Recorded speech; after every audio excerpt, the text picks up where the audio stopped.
ডায়রিয়ার যে ডেফিনেশন সেটা হলো যে লুজ স্টুল এবং 3 বারের উপরে লুজ স্টুল হলে তবেই আমরা তাকে ডায়রিয়াটা এটা বলবো।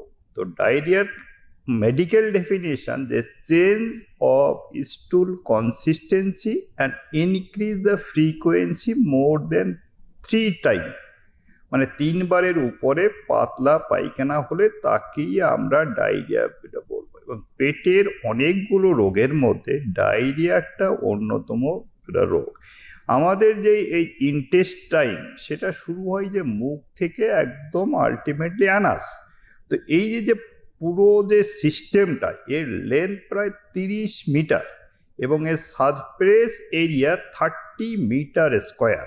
মানে এই যে পেটের যত রোগ, এই যে এতটা লম্বা লেন্থ 30 মিটার মানে অনেকটা লম্বা।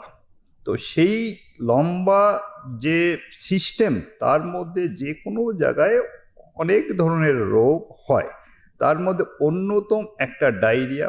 আর অন্য অন্য রোগের মধ্যে আছে একটা ইনডাইজেশন। তো ইনডাইজেশন সেটা হচ্ছে বাংলায় যেটা বলি হজম না হওয়া, মানে খাবারগুলো খেলে ডাইজেস্টিভ এনজাইম পেটে সিক্রেশন হয়, সেই সিক্রেশনটা যদি কম হয় খাবারটা ঠিক মতো হজম হয় না।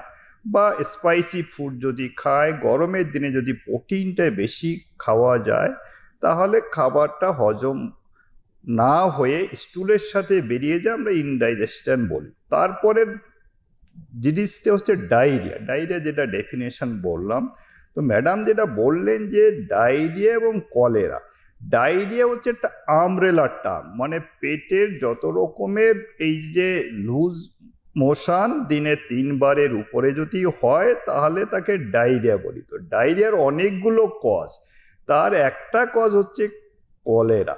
ডায়রিয়া একটা ইনফেক্টিভ কজ থেকে হয়, যেমন ভাইরাস, আচ্ছা, তারপরে আছে ব্যাকটেরিয়া, তারপরে আছে প্রোটোজোয়া, আর একটা আছে নন ইনফেক্টিভ। কিছু কিছু মেডিসিন খেলে ডায়রিয়া হয়, কিছু কিছু ফুড খেলে ডায়রিয়া হয়, যেমন কিছু কিছু বাচ্চাদের ল্যাকটোজ ইনটলারেন্স, মানে তারা দুগ্ধ জাতীয় কোনো খাবার যদি খায় তাহলে একটা ডায়রিয়া হয়। কিছু কিছু খাবার যেগুলো গ্যাস্ট্রিক সিস্টেমের জন্য ঠিক নয়, অ্যালার্জি তৈরি করে, তার থেকে ডায়রিয়া হয়। কিছু অ্যান্টিবায়োটিক যদি খাওয়া হয় তাকে থেকে কয়েকবার পাতলা পায়খানা